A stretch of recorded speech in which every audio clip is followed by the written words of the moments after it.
আব্দুল ভাষার জন্য প্রাণ দিয়েছিলেন জব্বার এবং তাদের মতো আরো বৃত্ত তরুণেরা।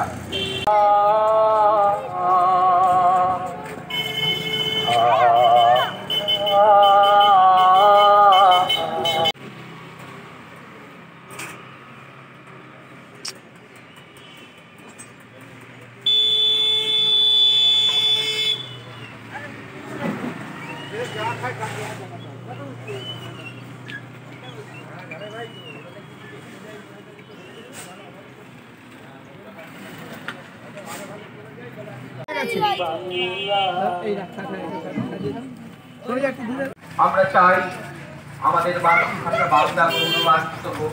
আসুন ভাষার জন্য গান গাই, ভাষার জন্য পথ চলি। আন্তর্জাতিক মাতৃভাষা দিবস 21শে ফেব্রুয়ারি। আমরা সকলেই ভাষাকে চাপিয়ে দেওয়ার জন্যে সেদিনকে কলেজের ছাত্রছাত্রী থেকে নাগরিক সমাজ যে গর্জে উঠেছিল যে তাদের নিজেদের মাতৃভাষায় কথা বলতে দিতে হবে, বাংলা ভাষায় কথা বলতে দিতে হবে, না হলে ভাষাকে যদি আক্রমণ করা যায়, ভাষাকে যদি ভুলিয়ে দেওয়া যায়, যদি গুলিয়ে দেওয়া যায়, যদি সংস্কৃতিকে ধ্বংস করে দেওয়া যায়, তাহলে একটা জাতিকে ধ্বংসের দিকে ঠেলে দেওয়া হবে, একটা জাতিকে অনেক সহজে তাদের তাবে রাখা যাবে। কিন্তু না বন্ধুগণ, সেই নাগরিক সমাজ, সেই ছাত্রছাত্রী, সেই ঢাকার বিশ্ববিদ্যালয়ের ছাত্রছাত্রীরা গর্জে উঠেছিল, এর বিরুদ্ধে কণ্ঠস্বর তুলেছিল। না, আমার ভাষা আমায় কথা বলতে দিতে হবে, আমার ভাষায় আমাকে লিখতে দিতে হবে, আমার মাতৃভাষায় আমাকে প্রশাসনিক কাজ করতে দিতে হবে। সেই দাবিতে সামনে রেখে যখন বাংলাদেশে রাজপথে বিভিন্ন মিছিল এগিয়ে চলেছিল বিভিন্ন দিকে, আর ঠিক তখন প্রশাসকের পক্ষ থেকে, নিজামুদ্দিনের পক্ষ থেকে তখন গুলি চালানো হয়েছিল, গুলিতে লুটিয়ে পড়েছিল জব্বার, রফিক, সালাম, আরো কত শত মানুষ। কিন্তু না,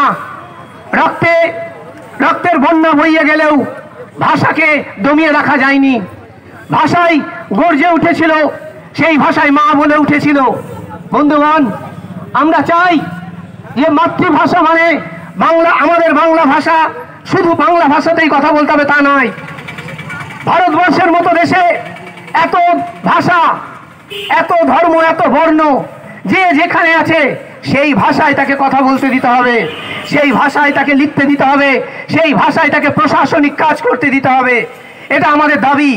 আজকে যে সময়ের মধ্যে দিয়ে আমরা যাচ্ছি, আমরা জানি যে প্রশাসন, ভারতবর্ষের সর্বোচ্চ প্রশাসন যে ভাষা প্রয়োগ করছে, আমাদের উপর যে ভাষা চাপিয়ে দেওয়ার চেষ্টা করছে, আমরা কোনো হিন্দি ভাষা বা ইংরেজি ভাষার বিরুদ্ধে নই, কিন্তু আমার যে নিজস্ব বেড়ে ওঠার ভাষা, আমার যে সংস্কৃতির ভাষা, আমার যে আবেগের ভাষা, সেই ভাষাকে আমাদের কথা বলতে দিতে হবে।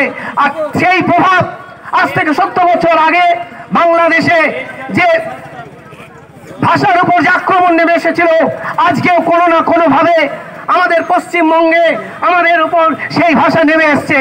আপনারা প্রতিদিন খবরের কাগজ থেকে, টিভি থেকে দেখলে যদি ভালোভাবে নজর করেন, দেখতে পাবেন যে ভাষা যে ককটেল, এই যে বললাম ককটেল, সত্যি এই যে ভাষাকে যে গুলিয়ে দেওয়া হচ্ছে, সেই শব্দ আমাদের উপর চাপিয়ে দেওয়া হচ্ছে। আমাদের সন্তান সন্ততিরা সেই ভাষায় আস্তে আস্তে রপ্ত হয়ে উঠবে। আমরা তীব্র ধিক্কার করি এই ভাষার, আমরা তীব্র ধিক্কার জানাই সেই সর্বোচ্চ প্রশাসনকে, যারা এই ভাষাকে, আমাদের মাতৃভাষাকে গুলিয়ে দেওয়ার চেষ্টা চলছে। তাই বন্ধুগণ, আজ দিয়েছিলেন সালাম, প্রাণ দিয়েছিলেন জব্বার, প্রাণ দিয়েছিলেন আরো কত শহীদ ভাষা শহীদেরা। আসুন তাদের শ্রদ্ধা